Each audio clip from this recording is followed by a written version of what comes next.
El procedimiento se debe iniciar con una evaluación del paciente.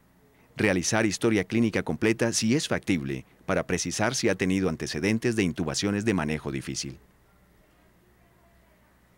Realizar inspección general de las fosas nasales, los labios, la lengua, los dientes y el cuello.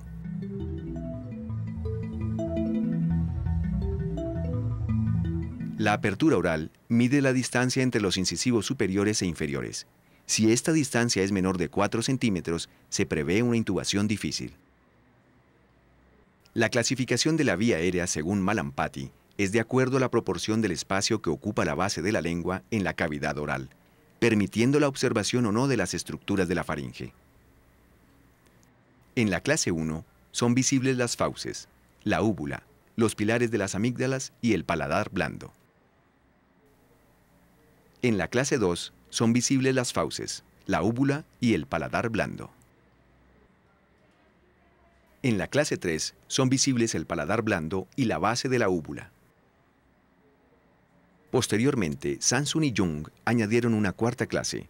En la clase 4 solo es visible el paladar duro.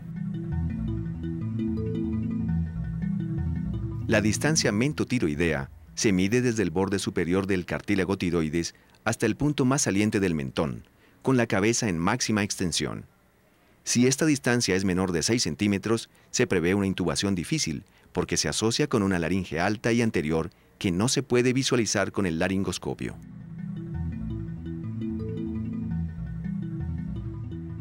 La distancia mentoioidea se mide desde el hueso hioides hasta el punto más saliente del mentón. Normalmente mide más de 3 centímetros. Si la distancia es menor, implica una probable intubación difícil. La capacidad para la movilidad de la mandíbula mide el máximo movimiento hacia adelante de los incisivos inferiores relacionado con los superiores. Grado 1. Capacidad de llevar los incisivos inferiores por delante de los superiores. Anticipa una intubación fácil y se considera normal. Movilidad mayor a 0 centímetros. Grado 2. Si el paciente alinea los incisivos superiores y los inferiores y no es capaz de llevar los incisivos inferiores por delante de los superiores, anticipa alguna dificultad. Movilidad igual a 0. Grado 3. Los incisivos inferiores permanecen detrás de los incisivos superiores. El paciente es incapaz de alinearlos. Se anticipa una dificultad para intubar. Movilidad menor a 0 centímetros. La evaluación de los movimientos de la columna cervical se realiza con el paciente de pie y la cabeza en posición neutra. Se traza una línea horizontal imaginaria que pasa por el borde inferior de los dientes superiores. En ese momento se le pide al paciente que extienda la cabeza al máximo. Se traza una nueva línea imaginaria que pasa por el borde inferior de los dientes superiores. El ángulo formado por estas dos líneas debe ser superior a 35 grados. La evaluación de la vía aérea requiere adicionalmente en los pacientes politraumatizados la verificación de si el paciente tiene sospecha o no de lesión de columna cervical. La movilización del cuello en este tipo de pacientes puede desencadenar secuelas neurológicas irreversibles como la cuadriplegia.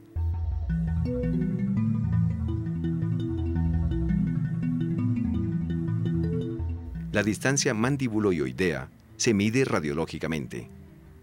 Es la longitud entre la rama horizontal de la mandíbula y el hueso hioides. En hombres es de 2 centímetros y en mujeres de 1.5 centímetros. Es necesario obtener el consentimiento informado para garantizar que el paciente acepta el procedimiento conscientemente, conociendo los posibles riesgos y complicaciones. La preparación del paciente se inicia con sedación para disminuir su ansiedad. Se usan benzodiazepinas, como lorazepam, por vía oral la noche anterior. 30 minutos antes del procedimiento, se puede administrar otra benzodiazepina como el midazolam, por vía intravenosa. En pacientes inconscientes o en paro cardiorrespiratorio, no es necesario ningún tipo de sedación. Cuando la intubación es programada, como en los casos de los pacientes para anestesia general, la ingesta de sólidos se debe suspender de 6 a 8 horas antes del procedimiento, para reducir el riesgo de broncoaspiración. En un alto porcentaje de los casos, el procedimiento de intubación se debe realizar de forma urgente, por lo que la preparación del paciente se dificulta.